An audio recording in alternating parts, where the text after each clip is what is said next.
The following Bass Talk Live iTunes podcast is brought to you by Lowrance. BTL, coming at you. Basscat Boats, Strike King Lures, AFCO, and Duckett Fishing.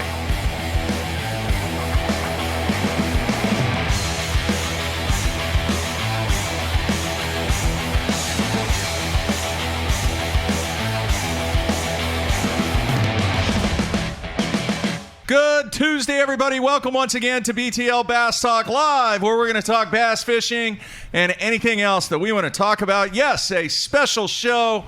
And once again, we have one of our very, very special guests and friends, Mr. Bradley Hallman, in studio.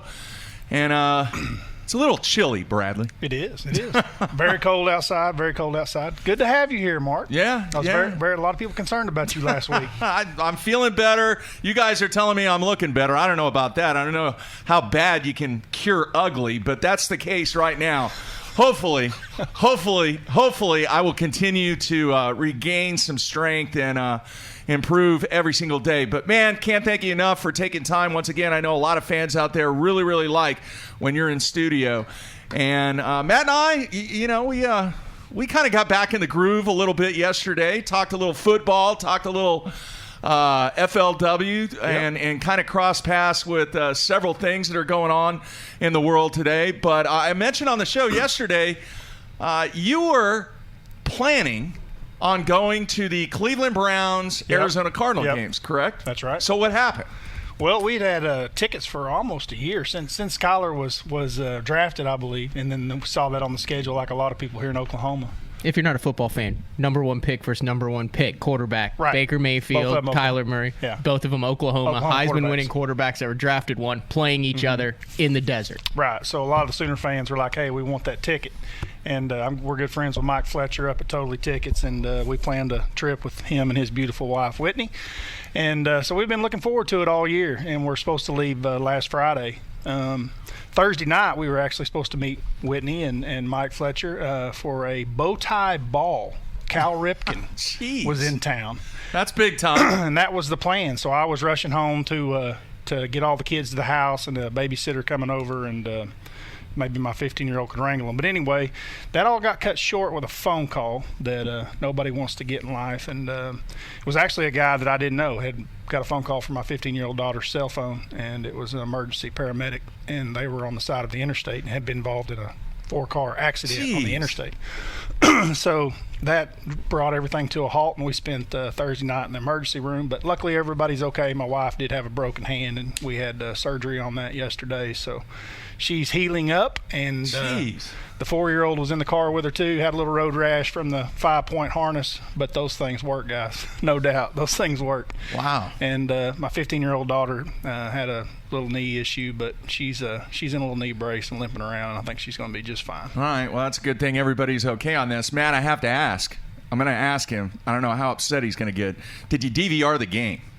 No, and you know what they did to us here in this part of the country? They didn't even show it to us. No, did anybody notice? You don't say. They blacked it out. We should have talked about that. No, did not air in Oklahoma City. Well, what did they air instead? They did.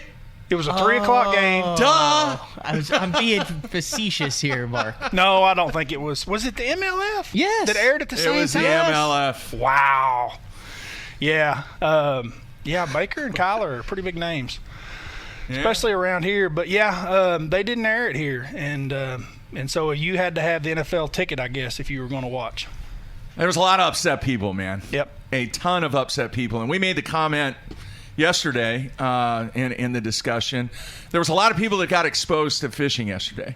Yeah. A ton of people. But what is the taste in their mouth after the fact that Cleveland and Arizona and other games, it wasn't just the Cleveland-Arizona game, there are other games across the country that did not get shown because the local markets decided to show fishing, or they decided not to show fishing and showed whatever game was being aired in that market. So I don't know if we're going to get a true indication on the benefit or whatever you want to call impact. it. Yeah, the impact of what went down on CBS from a Major League Fishing standpoint. I know when I walked by the TV, the kids were in my 9-year-old and 11-year-old are big NFL football fans, bigger than myself. They love the NFL, and they had been in there watching it all day long, and I happened to walk by in front of the TV, and I saw Edwin, and I was like, whoa. And then I saw at the deal, it said CBS, and I was like, dang, they are on CBS. That is freaking awesome. Yeah. And but I didn't put 2 and 2 together that it was the same time as the game. Actually, I think when I saw that, guys, I think it was a little later than the Cleveland game. Yeah, it was the same time because I was watching following the Cleveland Arizona game on my phone while I was watching MLF. Yeah. All right. This is not the first time that they've been on CBS. I know that they've followed some golf events before, or preceded some golf events. So I think they try to do that with a couple every year. And I don't think this was a standard, it's not going to be every Sunday moving forward. I think it was kind of a one-off year in review for the Bass Pro Tour there. Yeah. Well, I know it's a great spot because it's wintertime and, you're sitting in the house and it's cold and it's cold here. So you can imagine as we go north, that it's going to be everybody's kind of in their living room anyway and having eggnog and looking at the Christmas tree. Yep. All right. Since we're talking television, I want to get your opinion, both of you, on a story that appeared on CNBC. I was doing my morning ritual and I ran across this interview that went down with the commissioner of Major League Baseball. His name is Rob Manfred. Hopefully I'm pronouncing it. It's either Manfred or Manford. I think it's Manfred. And here was the question from the CNBC interview. It says, do you believe that TV ratings are overrated? Talking about Major League Baseball. All right. Now, the one characteristic about Major League Baseball is they have billion dollar TV contracts with Fox and with ESPN and with some smaller contracts with Turner. Okay. But that question was asked, and here is his response. It says, ratings are important. It's a measure. One measure of engagement. I think they are far less important now than they were a decade ago just because the fans engage with the game in ways that are not captured in traditional ratings. All right, I'm going to stop right there. How important is fishing on television right now compared to where it was 10, 15 years ago? Bradley. I think that it's more watered down. I mean, it's just like everything else. There's more places to get your outlet, whether it be not even on television, the internet live stuff that we're doing, and then there's more shows, Yeah. We still are going to run 3 premiere tours, so there's going to be 3 TV shows being filmed. They're going to be on all different channels. What's more important right now, Bradley? The cable does it too, though. It's not just the fact that there's more tours or more tournaments being televised. It's also that there's more. I mean, look, you and I came from the same age where we came in from church and turned on TNN on Sundays and we watched Bassmasters and Bob Cobb and those days are gone. We had 30 channels back then. Yeah. Let me continue with this quote from the interview. It says, but I do think it's very hard to look back 15 years and say that they had this rating or that rating. It's a different environment.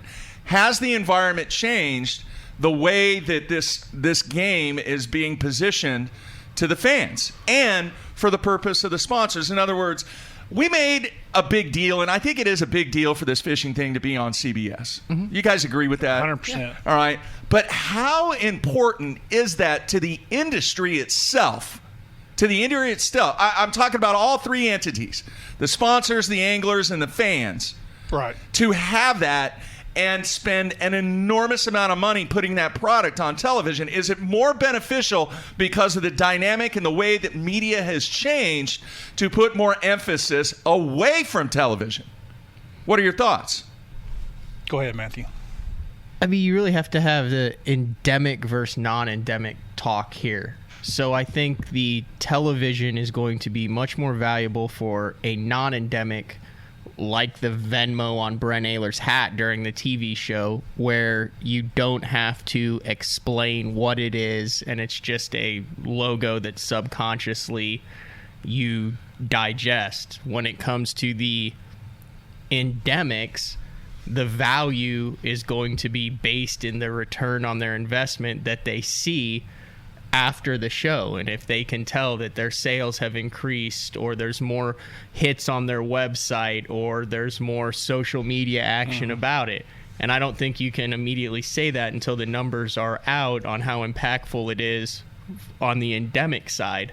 I think it's much easier on the non-endemic side, which typically you're going to be dealing with bigger companies, organizations that are going to be spread out over. I mean, look at a Toyota that has made a very kind of focus to get in all of these kind of manly outdoor activities, outdoor, you know, they're going to see a lot more value on that TV side than, what do you say, a Sunline, when that isn't mentioned on the TV show, or the angler isn't talking about it, and then the people who see it, 1% of those people are going to relate to that line, whereas maybe 50% are going to relate to the Toyota. And maybe this is part of the biggest backlash that we're getting here, because, you know, that format and what MLF is doing is trying to go for non-endemics. I mean, that's really their purpose. And the spot that they're in on that CBS spot, like Matt says, is more valuable to non-endemics.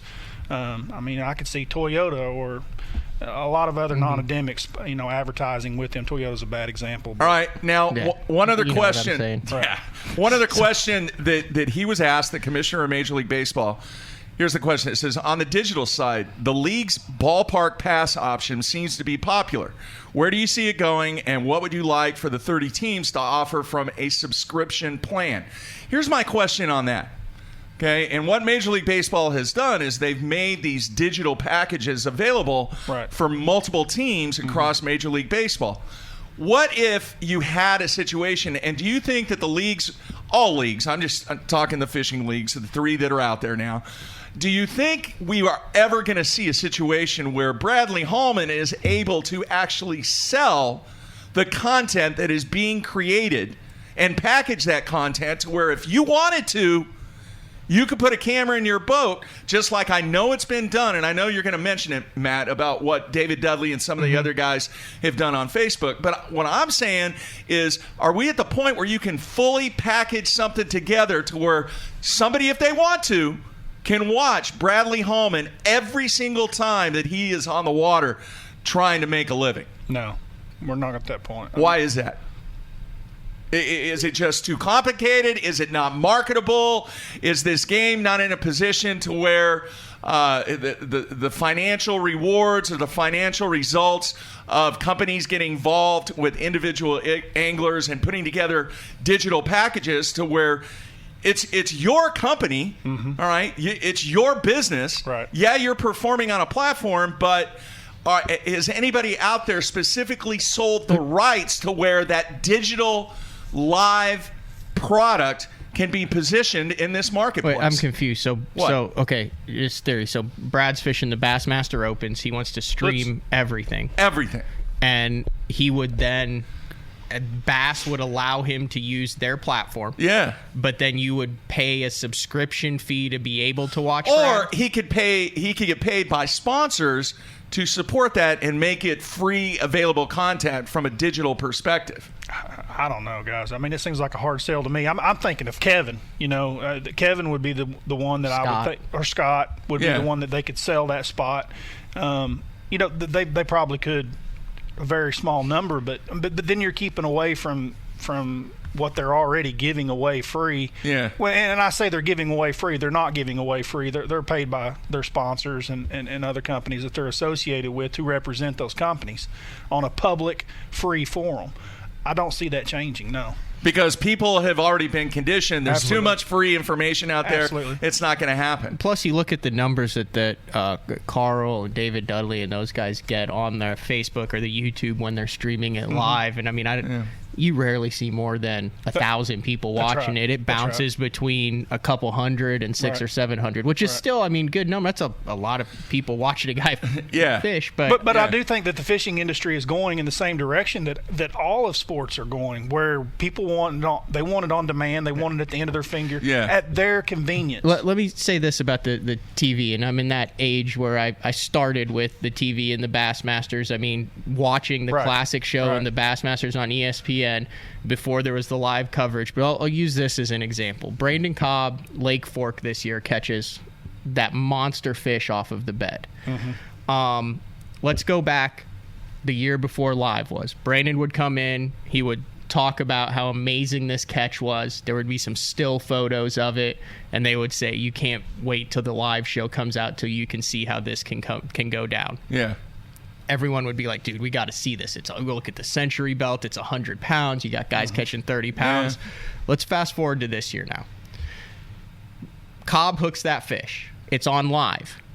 It's then replayed 7, 8, 10 times. You got people saying, go watch this fish. Bassmaster takes the tape back, turns it into a 1-minute Instagram clip. The next day, it's out on Instagram to their hundreds of thousands of followers. Everybody's sharing it. It's on Facebook. That little clip right there that would have been an incentive to say, I got to watch this show to see this 11, 12 pounder get caught, has already been maximized by the time to where you're not like, I can't miss this. Yeah. So might have fewer people watching it on TV where it's part of the show and it's still valuable. Yeah. But that individual clip that would have driven more TV viewership has already been seen by way more people and burned into the minds of more people that TV had nothing to do with it. All right, let me read one more comment and then we'll be done with this and move on from Major League Baseball's commissioner. And I quote in the interview, he says, we've got 1 million people a year in the ballparks. Did you think that there were more than 1 million people attending baseball games throughout a 162-game season? I did, yes. Yeah, me too. But just 1 million people, that's it. All right, let me continue. To do that... I mean, dude, in comparison, college football, one team almost does that by themselves in one season, and they only play 6 home games. I know. All right, so let me continue with the quote. To do that, the local clubs have to be creative locally about how they are selling tickets. The Ballpark Pass is one of the example of the local club creativity trying to get a younger audience, allowing that younger audience to consume entertainment the way that they like to. They don't want to be committed to plan ahead. All right? Is that kind of the age that we're in, even in the fishing world now, where people they don't want to plan on like what you and I did, Bradley? Yeah. About rushing home on a Sunday watching TNN. Right. So the point of this discussion, I thought this is a very, very interesting story. This is the guy that is ruling a billion-dollar business in being the commissioner of Major League Baseball, and a lot of things that are taken in baseball, even though there are complete opposites, because my thought is that there were lesser people in the stands. Yeah, but fewer people watching, but there's more people engaging in the way that media and the way that content is being consumed by the younger fan. There's way more than 1 million. It's got to be each ballpark, though. It says, I'm reading the quote here, dude. We got 1 million people a year in the ballparks. There's no way that's right. Because if there's 30 teams, you take 1 million divided by 30 is like 6,700. All I'm doing is and reading then you the have quote. to divide that by 162. Yeah, it's got to be a different number. No. Think about it. You may have one person that goes to all 81 home games. Oh, you mean 1 million different people? Yeah. Oh, I see what you're saying. Yeah, not total attendance. Just people, fans. Yeah, I took it as total attendance too. Yeah. But baseball has obviously done what a lot of them have done. I mean, their big ticket is TV sales, and baseball's not just in the United States, guys. I mean, Major League Baseball's watched all over the world. There's a lot of countries that are much bigger into it than we are. Mm-hmm. Yeah. But there are packages where if you just want an ISO camera on the shortstop the entire game, you can get online on that team and watch the ISO on the shortstop. With this paid package that he's talking about? Right, Yeah. that's what you're talking about, right? Yeah. Or if you just want a shot of the manager in the bullpen. Yeah. Yeah. I mean, it's it kind of depends. cool. I mean, they're being creative. Yeah. So, but when you think about where we were 5 years ago, 6 years ago in the fishing world, from a engagement standpoint, from a media standpoint, there's no comparison. Now it's the battle of live streaming. That's what it is. Right. So, very interesting comments from the commissioner of baseball. It's the game, though. man. In fishing, it's the game. People want to see the game, not the locker room post game. Yeah. Are we done talking about football? Are you gonna skip over the biggest What's that? football topic that we had to talk about for the whole show? Yeah, I hear I'm gonna take some grief on this one. So if you go back 2 weeks ago, No. folks, just had a friendly. I asked Mark a lot of questions on the show, and one of them I said this was back after the Auburn-Alabama game was, who's a more hardcore. Now I'm talking about you could have guys that I think you might be equal level of fans, but I mean as far as hardcore knowledge levels, layers deep. Do you take Brad Hallman, University of Oklahoma, or do you take Steve Kennedy, Auburn? And Jeffries really didn't miss a beat, and he said Steve Kennedy, Auburn, yeah. over Brad Hallman, Oklahoma, as far as knowledge, 365 following the team a year. Yeah. And I talked to Brad, and I had to ask Brad to calm down because he was blowing my speakers out running down the highway. You were yelling at me, huh, Bradley? Well, I did. I listened to that show.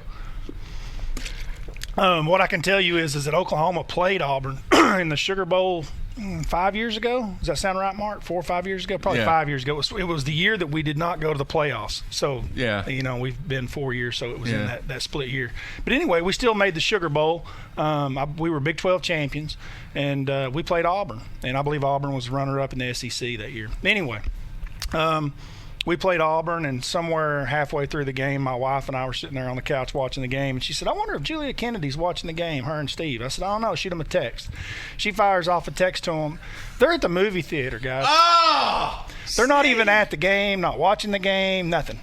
So they're not in front of the TV. They're at the movie theater. So to ask if I think that right there should answer your question. Now, in Steve's defense, what he does do that I do not do is they will go to girls soccer games, girls basketball games. They go to everything. Yeah. If it's Auburn related and they have time, they go do that. Yeah. I can tell you that my family and I make a few basketball games, very few, and then football is our premier event. Yeah. Which is the case for most. I mean, look at the Lloyd Noble, of which where the University of Oklahoma men's basketball plays, and there's a zillion empty seats every single game now. Obviously, they're not as good as they were back in the heyday, back when we were in college. I mean, but it is what it is. But no, Mark, I'm sorry, man. I've never missed a Sugar Bowl that Oklahoma's going to play in. My TV set. Are you going to the Peach Bowl? To the Peach Bowl, I am not going. I'll be in Texas. But what I am going to do is if the Natty, if they win, which no one in the country thinks they will, and I'm in the same boat. I'm not sitting here beating the Boomer Sooner drum beat. I think LSU will win the ball game. But if Oklahoma was to win, I will be in Florida for the Open. The national championship will be played in New Orleans, and I will get on a plane from Orlando and I will fly to the Natty. Very nice. I mean, I could prove this. Like, who's the backup right guard? Backup right guard? Yeah. I don't know. Oh, you don't know? Come on, dude. No, I don't. told him you knew everything. No, I don't know the backup right guard. But you know about... I know most of the offense. I know most of the players that play on it. And maybe some recruits coming in. And I know a lot of backups, but the offensive line this year has been such a mix and shuffle in injuries. I don't know. And they're all new, other than our center. Yeah. Everybody's all new this year. You know what high school Creed Humphrey went to? Shawnee. Yeah. See? We got to have Cajun Baby on after the first of the year. He called me. He's an LSU. I got a steak on it, a steak dinner, straight up. That's how much confidence I've got. Straight up. Nice. Steak dinner. All right, we're going to take a break, come back with Bradley Hallman, talk a little fishing. Everybody, stay tuned.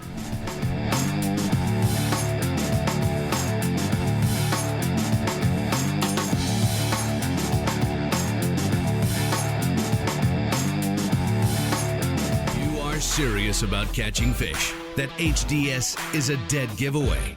You've got the best fish finding sonar money can buy. Time to build the ultimate fish finding system with Live Sight Sonar. See what your lure is doing in real time. Watch fish strike as it happens. See for yourself. Take the Live Sight Sonar 30-day challenge. If Live Sight Sonar doesn't help you find and catch more fish, send it back, no questions asked. All of us on the Pro Tournament Trail use Gamakatsu hooks. Why? Because they are absolutely the best. It's not about how many bites you get. It's how many you put in the boat. Gamakatsu makes hooks for every fishing style. We didn't come this far to lose fish. Did you? For more information, visit gamakatsu.com.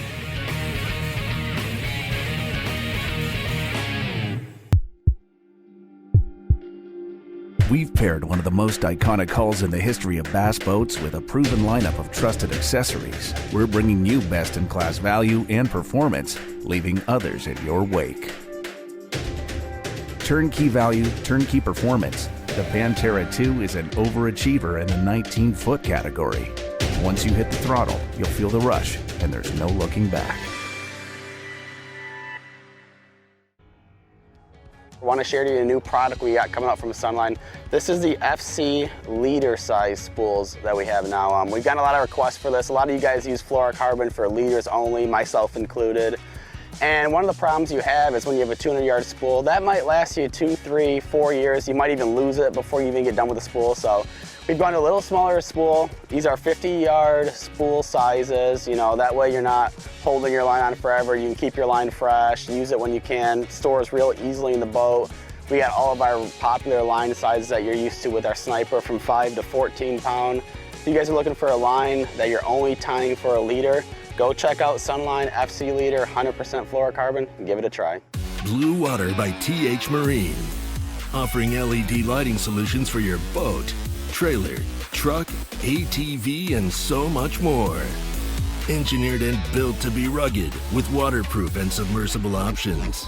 Designed for easy installation, Blue Water is available in a variety of colors and styles.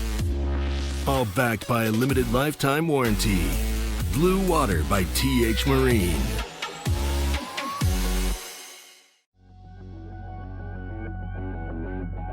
The name SPRO says it all. SPRO stands for Sports Professionals.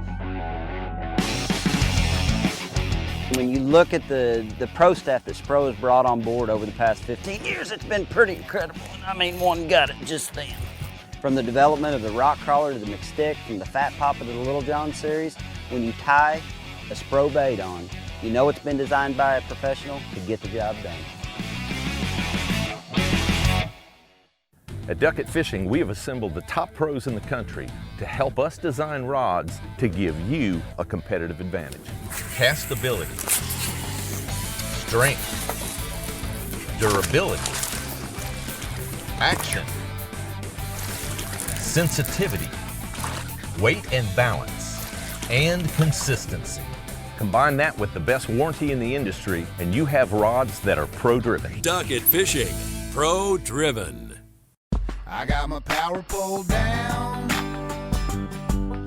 stuck in the mud in the bottom of the lake, sitting so still in the wind and the waves, could even be a hurricane. I got my power pole down. It's about the hours spent getting everything just right. It's the attention to detail. Good just isn't good enough. It's the years spent on the water day after day.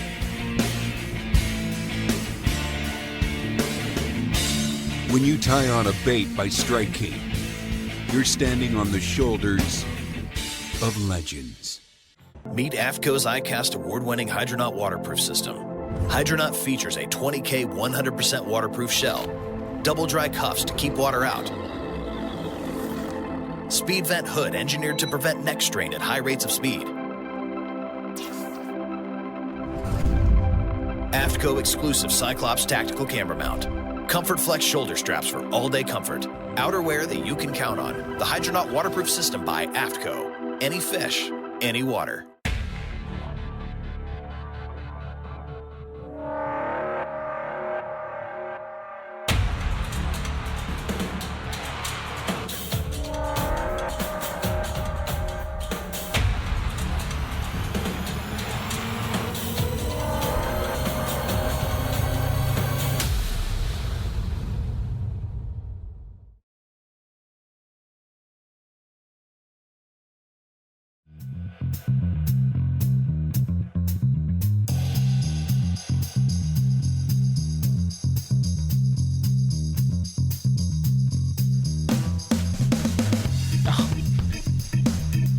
All right, we are back on a Tuesday. Bradley Holman in studio.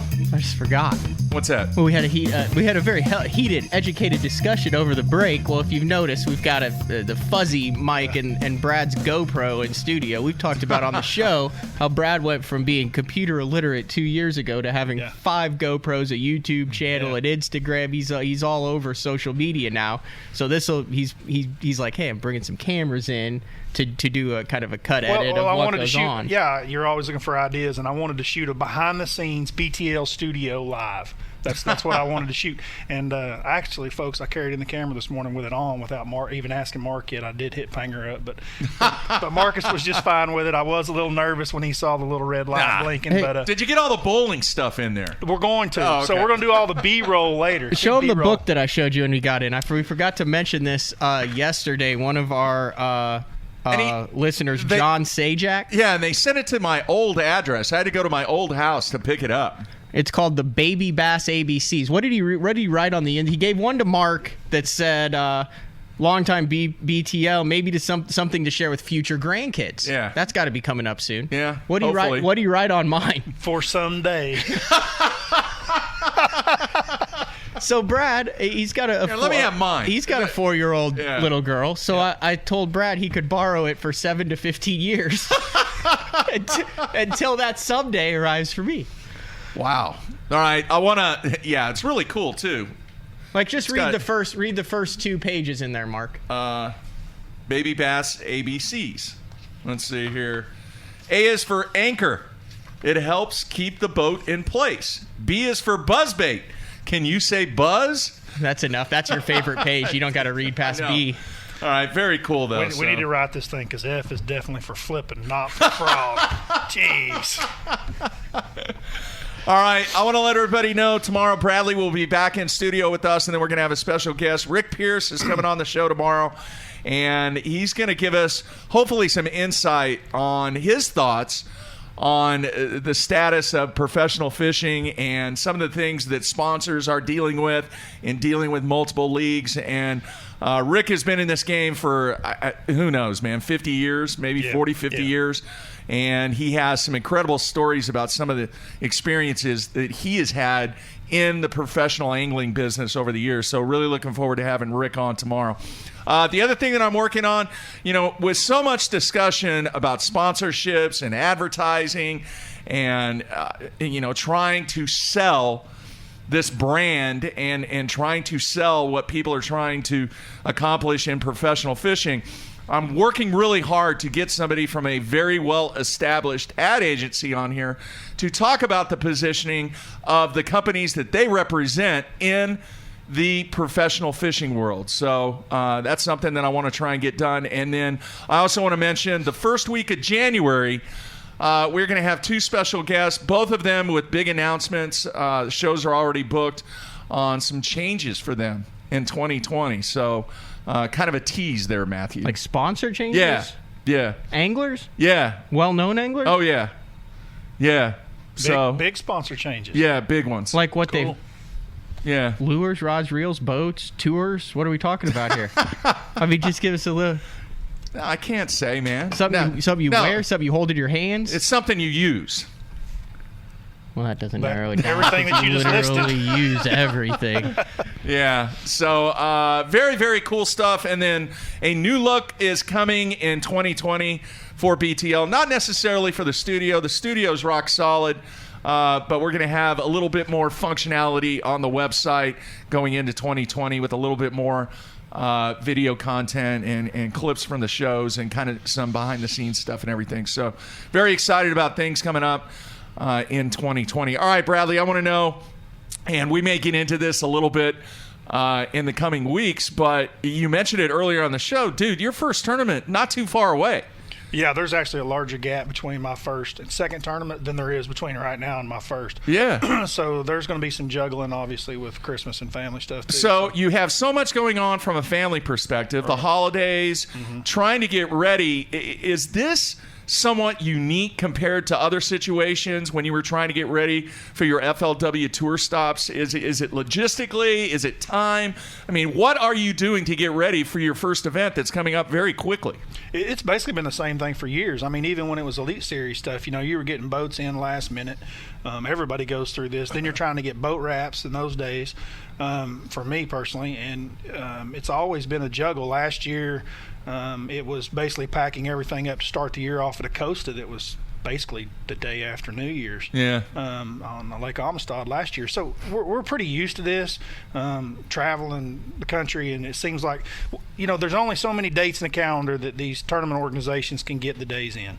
And so therefore January gets a hard push because logistically they need to go south, and they do that, but they need to get some tournaments in to help them later in the year, with just scheduling alone. And so we're put into these situations where we start pretty early. Actually, this one's not as bad. It's January 13th or 15th, something like that. It's right in the middle of the month, so it's not the very first. The problem with this one is it's in Florida, and I live in Oklahoma, so it's a little bit of a drive. That's a 2-day drive. But other than that, what I've done to get ready, man, I started a month ago on getting ready. I've got most of my prep stuff done. I know what I'm wanting to do. I know where I'm staying, where I'm going, what I want to look for, and then I've got some strategy ideas that I'm still kicking around in my head. Just to clarify, all 8 Bassmaster Opens. All 8 Bassmaster Opens. What else are you starts fishing in Florida? What else? That's going to be it at a national tour level, or that's not a tour level, but just at a regional traveling level. That's going to be it. I mean, I'm all in on making the elites. That's what I have to do, and I'm trying to get this done in 1 year, hopefully, but 2-year plan. I'm just looking mathematically over 2 years, and this is why I look at it that way. If things stay somewhat the same, and they may change, I don't know. But right now there's 12 guys going in this year, which means there's 12 going in next year. There's 24 spots over the next 24 months.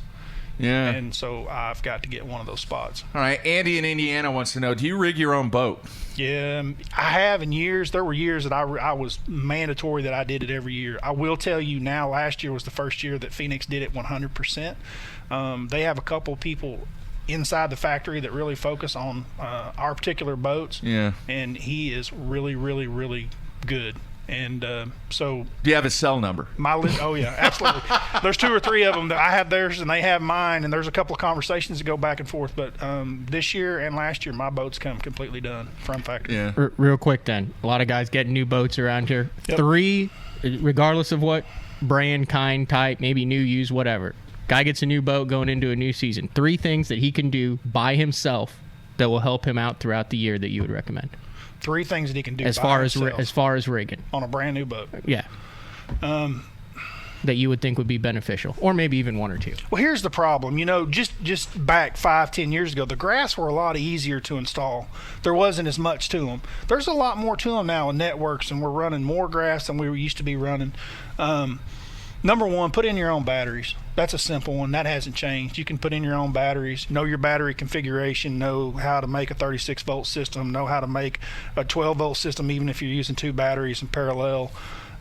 Because those kinds of things, that thing right there can help you if you start having low battery issues on the water, something that you can because then fix. you understand because you installed it and you understand how it works. You have a video on your YouTube about that? No, I don't. I probably should do one on that, okay. but I haven't done one on battery configuration. So understand your batteries and what the hell's hooked up to them and stuff. Because I mean, I gotta be honest, I look in the back and I'm just like, there's a lot of stuff hooked up to these things. If one of them goes, I wouldn't know what to. And your electronics aren't a bad thing. If you're pretty mechanically inclined, they're not impossible. They're very doable. That's something that you can install. That's good to understand, because if you do install that, then you understand where everything is if something was to go wrong. That used to be my whole point of doing my own boat, was that way I could fix everything on the water. And you can ask any of the guys that I've been with that run service trailers. I am maybe once or twice a year in a service yard. I'm not there very much. I avoid that place like the plague. If I can fix it myself, I'm doing it. Yeah, Stu in Alabama wants to know, hydraulic jack plate? Do I run a hydraulic? 110%, yep.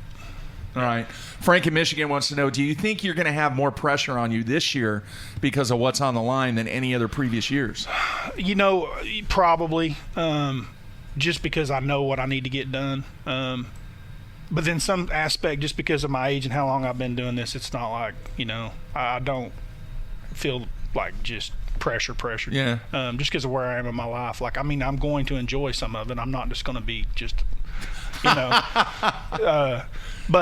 with that being said, I mean, I want to get some stuff done, 100%, because I have to get back. I mean, I want to be on one of the premier tours, and the Bass is where I want to be, and the Elite Series is where I want to be. All right, I know a lot of people make the comment, well, fishing's fishing, but what I want to know is there anything you can take from your previous Elite Series experience that you can apply in trying to re-qualify for the Elite Series? Did you learn anything from that experience? The only thing that I've learned from that experience is while I was on the Elite Series, there were quite a few years that I fished the Opens at that time while I was on the Elite Series, and you're not concerned about qualifying and all that, and I understand that. You're just fishing, but there were multiple years there that I would have qualified for the Elite Series when I was back in the Open. So I think the thing that I learned there is just don't put a lot of pressure on it, relax, and fish.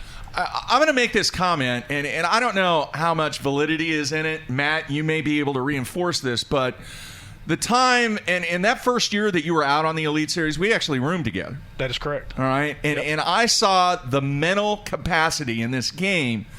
Dude, it was highs and lows, and it was frustration, and there were points where you just kind of looked at me and you thought, I don't know if I really want to do this. Yeah. All right, the growth in your mental game. Yeah. Now, granted, you've got some FLW victories in there and some big paychecks, but I think from a mental perspective, you're not even in the same category as you was when you were on the Elite Series. True? Yeah, that's absolutely true. Yeah. And I think you also come into that at a regional level also. I know that through the years, just my point systems and things like that have been much, much higher at the top tier at regional level stuff than it has been at a national level. Some of that is the same thing of what you're talking about. Some of it's aspects, some of it's competition, but for the most part, it's just being relaxed and doing what you do and not second guessing things. But yeah, I mean, 2006, dude, that was a long time ago. It was a long time ago. Yeah, and we were roommates. It was actually your rookie year too, basically. I mean, this was before Matt. You were going out on the road, and when you had your heart attack, I was actually thinking about one of the trips that we had. I got to tell the story real quick. We were in South Carolina. This is where I learned that you do not want to have a heart attack in South Carolina.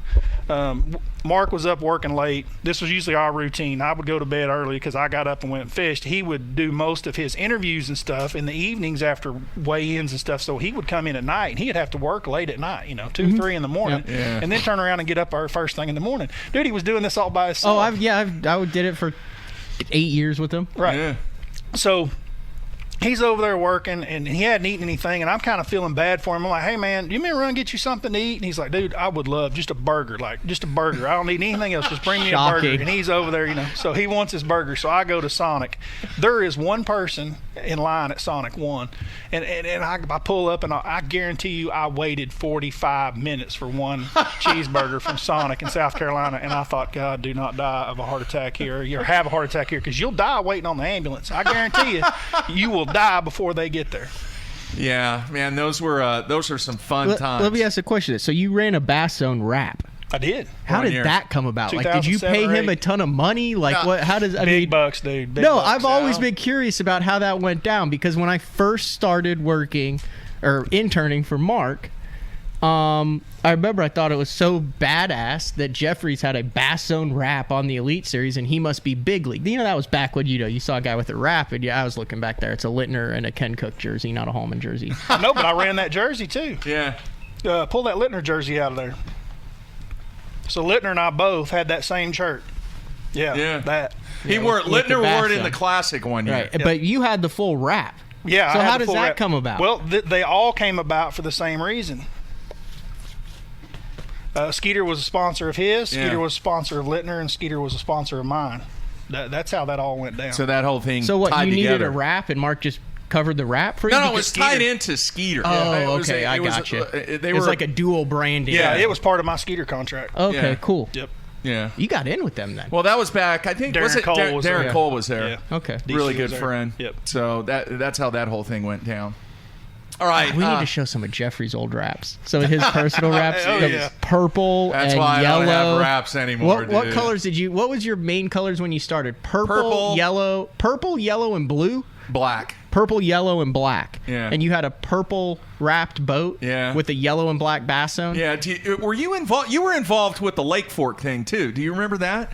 Ed Barton, Ty Smith. I don't think I was there. You weren't involved with I that? don't think so. No, I. DeGraff and Reed was involved Wait, with that. are you talking about the You're Smith talking about the- Action Optics? Yeah. You're talking about the Team the Bass fish- Zone. Yeah, Yeah. no, I Dude, wasn't in there. No. there's a DVD out somewhere that Jeffrey's hid. Where'd you guys shoot that? At Lake Fork. Oh, at Lake Fork. So they Yeah. would put a lure on a stump at Lake Fork, and Jeffries would record all these guys setting the hook into the stump, and then as soon as the rod bent, he'd cut away, and then he did them doing donuts, and then they all had their Smith Action Optics Yeah. on, and we're like Robert DeGraff Reed, Oklahoma City, Team Bass Zone, and then they like folded their arms, and then like Dude, Sean there was Goodwin nothing like that. Sean Goodwin would run past on pad, and then they had to Bradley. deal with their I sunglasses remember all on this. with no smiling, like tell staring at the everybody screen. out there that is watching and listening, there was nothing like that. No, we're talking- I was so ahead of the game. Yeah, this was like 99 or 2000. No, Maybe it that was before that. No, it was around there because It it was a was around there. DVD.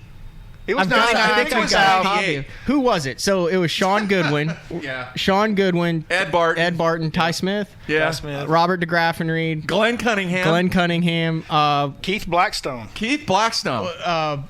See, I've got the memory, what's son. the dude who runs the skeeter? He fishes the Wednesday nighters all the time. I know him really well. I can't remember his name. Oh, Ron Shaw. Ron Shaw. Yeah, I Yeah. was gonna say the guy. Yeah, Shaw was Ron there. Shaw was on there. Who Yeah. else?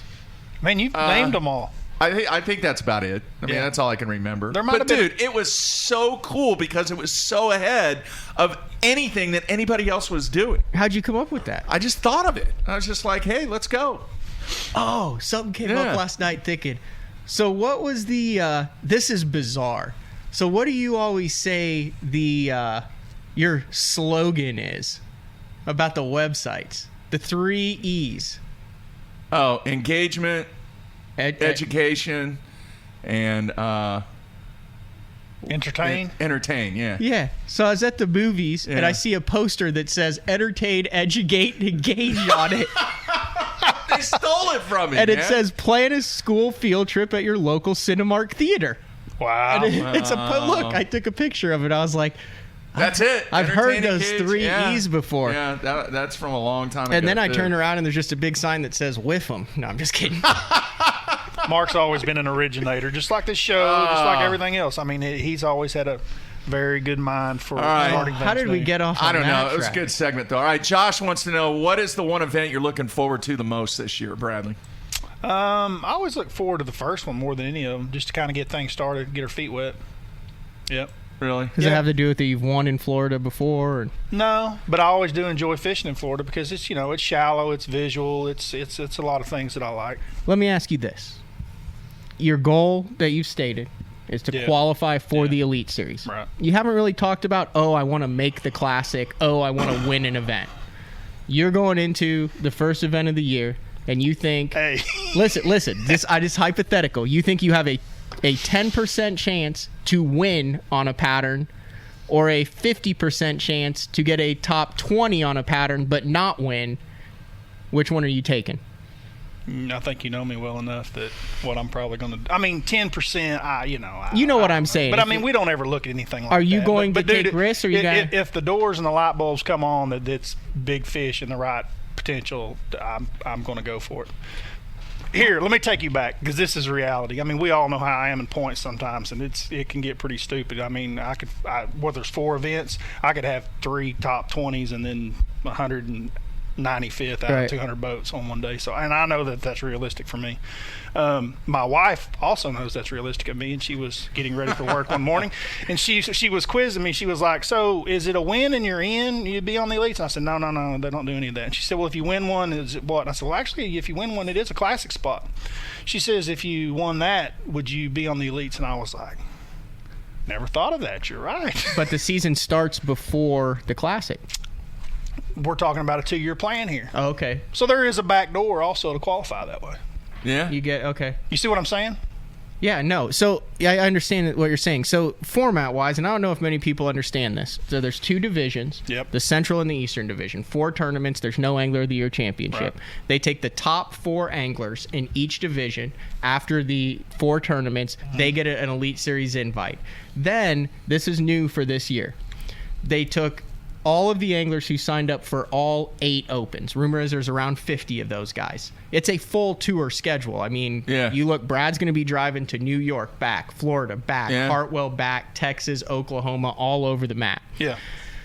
The top 4 anglers who fish all 8 opens are in a points race for themselves. Yes. They get to drop 2 open scores, correct? I don't know the logistics of how that works.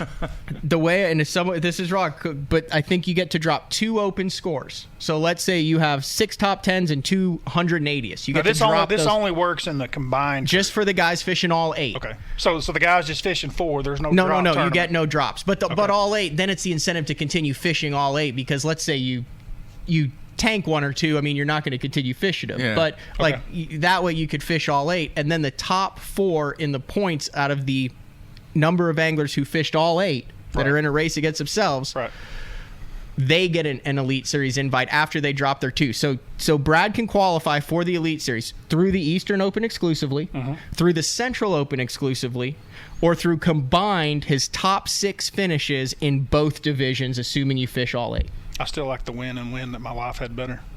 Win one, win the classic, on the Elite Series. I like that better. And there's going to be some double qualifiers in that too. Would you think? I don't know. I would based assume upon the that. format, and somebody was asking me yesterday. I don't know what they're going to do, because I think I heard that maybe with you guys, Polnick was talking about he had already fished and signed up for the Opens also, so he's fishing the entire Elite Series and all the Opens. You guys heard that? Yeah. So if you take a guy like Polnick, very capable of finishing in the top 4, and if he's already on the Elite Series, do they go to the 5th guy? Yeah, well, what I'm thinking about is a lot of those guys who fish all of them and qualify in the top 4 are going to have a series where they're also in the top 4. Yeah, so exactly. It's going to work further down the line. That's what's going to happen there, for sure. Yeah. All right, plenty of opportunity. All right, Dave wants to know, and he's asked like 5 times on the instant feedback, are there any issues that you feel need to be addressed from a bass standpoint, or is this process, and I'm calling it the process to try to get back to the Elite Series, all about fishing and you're not worried about what's taking place from a business standpoint on the bass side? Man, this whole thing's so new. I mean, I don't have anything that they should do. I think they're aware of the scheduling issue with what is a true regional schedule and what's not, right? I think they're aware of that. So they're just throwing, I mean, guys, this year's Opens are going to be like what the fan base has wanted for a long time. You're going to have MLF anglers, you're going to have FLW Tour anglers, and you're going to have Elite Series anglers competing in one event at the same time. Yeah. And some of these top 10s, when they roll down this year, guys, are going to be some of the best top 10s you've ever seen in Opens. And Dave, that's a good point. Go to the Bassmaster website and search. Hallman had a big article that they did with him after he came out that talks about the whole Elite Series and how, you know, the young family and needing to stop and take care of his family, why you kind of stepped away from the Elite Series and then what made you get back in it. Yeah, I mean, explains the whole thing over there in the article. Yeah, it's a story that I think a lot of people are already familiar with. I went over quite a bit after I won my first FLW Tour event, but I mean, for the whole thing's pretty exciting for me, from my standpoint. I mean, it's a new ball field. We're getting to play in a new park again, and I'm excited to do that. So, I think a lot of guys are looking at it with that outlook. I know Scott Martin is just super fired up to do it, dude. Yeah, seriously. There's a lot of us that are. Mm-hmm. How old is Scott? Same age that I am. So he's 44, 45. Really? Yeah. He's got a ton of time left. We both do. All right, Stu in Alabama wants to know, travel-wise, are you going to travel more this year than last year? Did you look at it, miles-wise? I bet it's less, because Castledine and I were talking about this. 3 of the 4 in this division are basically our backyard. We've got 2 in Texas and 1 in Oklahoma. So 3 of the 4, and the other one's just in Alabama. And it's really, 8-hour drive to Alabama from us. But you do have to go to upstate New York and back. So the Eastern Division is quite a bit of drive. Hartwell and back, Florida and back. Because I looked at it, it's like 9,000 plus miles. So from that aspect, it probably brings it on up to what I did last year with a New York and a Florida event. Yes. All right. Are you two going to room together at all? I don't think so. Are you No, fishing? not Are you bad. fishing the Centrals? I'm fishing the Centrals. Andy wanted to know. Andy in Indiana wanted to know that. I'm fishing the Centrals. Frank has a really good question. He wants to know, can you use different boats in the opens? In other words, the boat that you start out with, can you switch? Can you go I think aluminum? they have that tunnel hull deal that they came a couple years ago with, and that's it. But I think you can switch from tournament to tournament as long as it's the approved boat. It's the way it's always been. Yeah. You could switch from tournament to tournament. All right. Let's see here. A lot of people want to know about the China product. Yeah. We'll talk about do that tomorrow. Yeah, let's do that tomorrow. I'll bring in the high dollar Chinese eBay reels, and I got a whole bunch of new ones in, guys. I found some for $18.95, and I went ahead and made a pretty deep order. So I'll bring some of those in. I'll let these guys play with them, and they can give you the. I like what you said earlier. It's kind of like you're going through the kiosk or the street vendor. Yeah, he was buying asking reels. me. Yeah, Matt wanted me to say you ought to hit them up for a sponsorship, and I'm like, hey, Shishimano. I was like, dude, it changes every day. They're like street vendors. What are some of their names? Hong Kong. I don't know. A lot of them are just in Chinese print. So you. Oh, there's not even. It's block letters in Chinese. Some of them, and then some of them do. But that's what I'm saying. The logos, like you'll buy a reel. With 90 ball and it'll bearings. come in, and then you'll be like, oh, I need to go back and buy some of those. They're pretty good. So you bought two just to try them out, right? And you'll go back, and they won't be there. They'll be sold out. You're not worried about like giving your credit card information to these people? Like, do you just have a real credit card, like just to buy the reels? I would be like, this looks sketchy to me. It's the benefit of a credit card. If they go to charging, it's not your fault. It's back on the credit card. Right. How many of these you got? I've got a bunch. Thousands. I mean, how many did I order just now? Dude, I have a stack like this right now in my house that just came in this month. And they're good for anywhere from a month to a year? Or 3 or 4 years, some of them. Yeah. I've fished with some of I them. have literally taken one. This has only been one, but I have taken one out of the box, did something, and just threw it in the trash and went and grabbed another box. I have done that, but that only happened one time. What I don't understand, and like we'll get into this tomorrow, but what I don't understand about the reels is, I was growing up, it's like, oh, it's got this many ball bearings in it. Well, these reels that Brad has, it'll say like 28 ball bearings right on on some of them. It's like, where are these balls? It's like they just. Hey, wait till you see this new one I've got, dude. It is a 9-to-1. Have you ever thrown a 9-to-1? No. It's a 9-to-1. It's 21 ball bearings. I mean, this thing is a Lexus. And you paid $18 for it. $18.95. Wow. Maybe $16. I will pull up my eBay account tomorrow and we'll look at it. That's awesome. Wow. Awesome stuff, yeah. I get a lot of calls or messages on social media about that as well. So let's cover Disposable reels. Seriously, if you ever use that's seriously what they are, because, I mean, just like I say, I use Sunline, and the line that is on the reel is more valuable than the reel is. And we change the line, nightly during tournaments. It comes off and goes in the trash. So people are like, well, you just throw the reel in the trash? I'm like, yeah, dude, it goes in the trash. Which brings me to my next question. Have you ever in a tournament used one on one day and just threw it away the next? I only used it one day. No, I mean, it doesn't happen. Like, what usually happens is I'll get a whole bunch of them in, and I'll have all brand new reels, and then somewhere 4 months in or something, I'll have one I'll cast, and the bearing or something will sound funny, and I'll forget about it, and I'll fish with it for another month until it just bothers me so much that I just take it off the reel, off the rod, and throw it in the trash. But it doesn't just like crap out, the day I get it. Like I said, I have had one. I had one that the handle just fell off of, fighting a fish. I set the hook and it's like, oh God, the handle just fell off. So there's a little bit, but hey, I've had that happen with expensive reels too, So I mean, it's not like I've had them blow up on hook sets and everything else. And I'm talking about nice reels, So, and I still have some other reels that I use, but I use a lot of the Chinese. Brad Hallman won on his Falcon Shishimano Shanghai reel combo. Yeah. Wow. Yeah. Hey, it's just a money saving tip for guys, I hear you. Disposable if guys reels, can save man. money, save some use money. it a couple times, throw it away. Yeah. Somebody had a question. You get 10 reels for a $200 reel. Yeah, 10. 10. Wow. Disposable. I think if I had that, though, when I have reels. meltdowns, I'd be more likely to just launch it. What about the rod? Yeah. Good point. A number of people on the instant feedback wanted to know, you mentioned it, you just mentioned it about changing line out every single day, every single tournament. Yeah.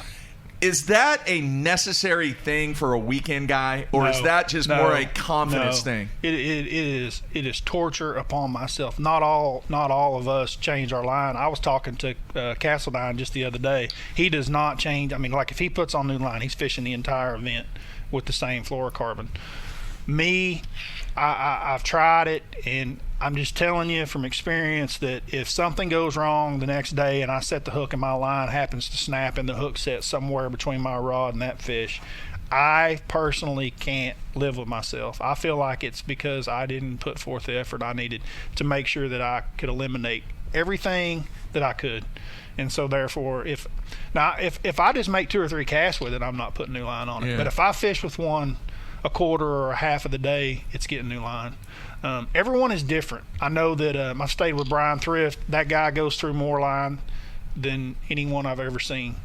He'll string 30 rods, and then he will do it every single night. Who is Pull that? all the line off of it. Thrifty. Really? Yeah. Like even if he doesn't really use them that much, 1 or 2 casts. 100%. Brian is putting new line on You use everything. backing, or do you just go straight I down to definitely the use spool? backing, 100%. Yep.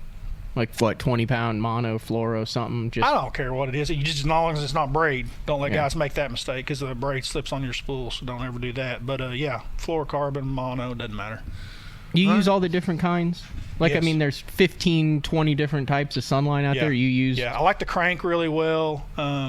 Obviously, I'm very much like Swindle in his little commercial. I like the shooter for flipping and pitching, and I like the crank a lot. I do. Yeah, I like crank. that's what I used at Cumberland. I like the structure also. And I called Jason about that new flipping line that he's got that's got the orange. That's what I'm really excited to use this year, and I haven't used it at all ever before. And at my age, I know that in low light conditions, it is difficult for me to see my line when I'm flipping early in the mornings, or if it's foggy, or even if it's a cloudy day. Oh, yeah, you got glasses this year. I do. Where were you where someone was seeing him? Scott Martin. Yeah, you were with Scott. He was seeing him. You weren't seeing him, and you were it's like, terrible. we need to make an appointment here. Let's talk about that tomorrow, too. That's a good story in itself. All right, very cool stuff. Bradley, great stuff, man. As always, really appreciate you being in studio. Tomorrow, we're going to have Rick Pierce on, Bass Cat Boats. Looking forward to his stories. And then Christmas is here. Yeah. Next week, man. Next Wednesday. You going home for Christmas? You don't know yet? Yeah, probably. All right. Yeah, probably should have that talk with my parents on what we do. Didn't have that conversation on vacation last week? No, we didn't. You know what we do on Christmas Eve? We do fondue. Ooh. We put 3 big fondue pots in the middle of the table. Everyone gets chicken, steak, shrimp. Sometimes we do lobster, scallops, jalapeno poppers, cheese sticks. Put them in there for 3 minutes. Someone always gets burned. Yeah. We always have floaters. Oh, jeez. No fondue in my house growing up. I didn't even know what fondue was until I was in my 20s. Well, you also have 4 kids. That would be very dangerous, and I've met them too. I mean, they're great kids, but you got a couple active ones there that probably aren't great around a pot of boiling grease in the kitchen. All right, tomorrow, Bradley in studio once again. Rick Pierce. Everybody be safe. That's it. We're out of here.